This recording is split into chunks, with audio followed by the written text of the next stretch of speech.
ये परंपराएं जो हमने बना रखी हैं, ये ही हमारा दुख का मूल है, जड़ है ये दुख की।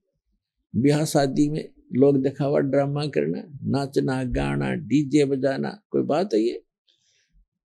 हमने बहुत से देखा, पहले दिन डीजे बजा रहे हैं, लड़के का विवाह है, धरती तोल रखी, अगले दिन वो दूल्हा ही मर जाता है दुर्घटना के अंदर।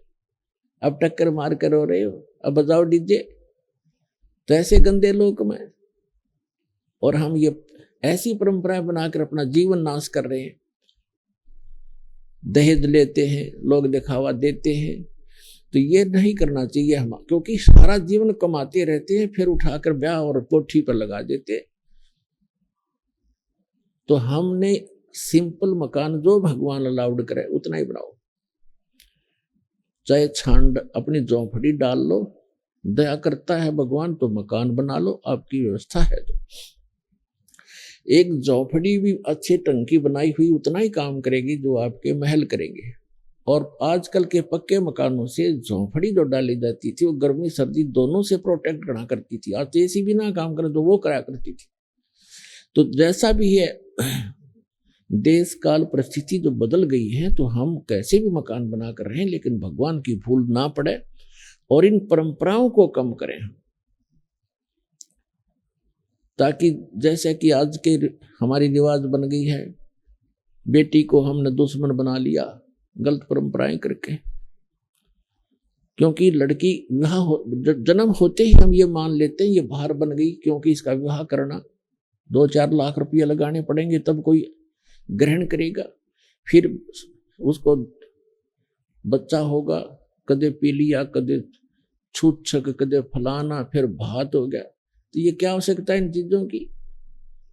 ये अपने ये मैन मेड है, गॉड मेड नहीं है।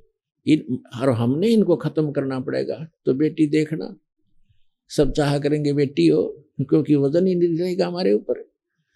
तो और बेटी बिना फिर बेटे के गाडोगे, बेटी ना होगी तो फिर ब्याह कितना होगा, अगला बेटी ना होगी तो किसे क्या।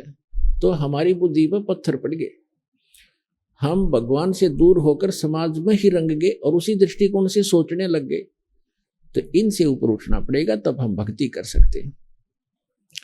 हम सतलोक चलना है तो इन मर्यादाओं का अपना पालन करना पड़ेगा। यदि आप विद्यार्थी हैं तो विद्यार्थी वाला ही काम करे, और फिर वो अगर वो बच्चों में गधों पर बैठकर घूमता है गांव में जाकर तो विद्यार्थी नहीं है और स्कूल आता नहीं है।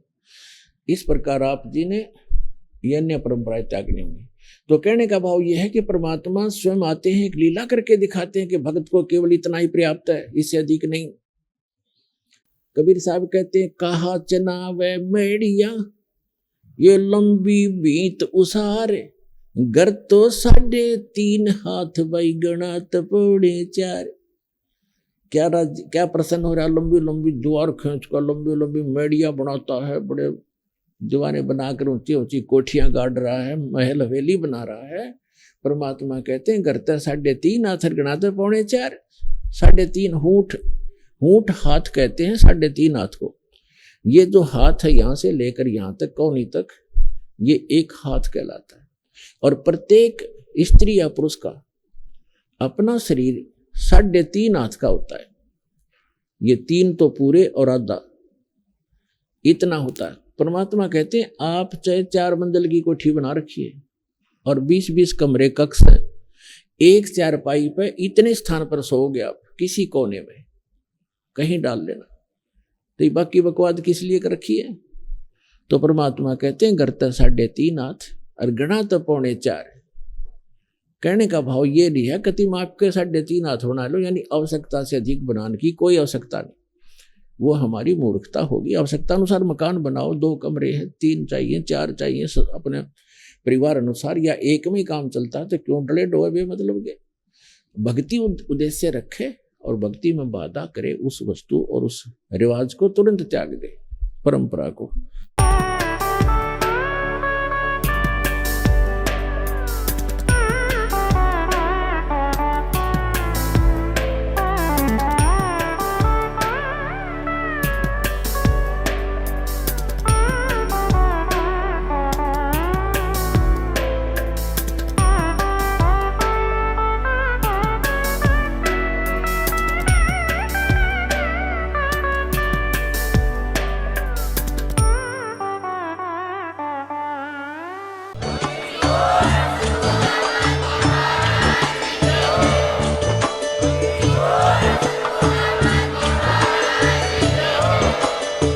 सुन रहे थे जगत गुरु तत्वदर्शी संत रामपाल जी महाराज जी के मंगल प्रवचन। अधिक जानकारी के लिए विजिट कीजिए हमारी वेबसाइट www.jagatgururampalji.org। संत रामपाल जी महाराज जी के शुभ आशीर्वाद से पूरे विश्व भर में 500 से भी ज्यादा नाम दीक्षा केंद्र हैं, जिन पर संत रामपाल जी महाराज जी द्वारा ऑनलाइन निशुल्क नाम दीक्षा दी जा रही है। अपने नजदीकी नाम दीक्षा केंद्र का पता करने के लिए संपर्क करें 8222880541।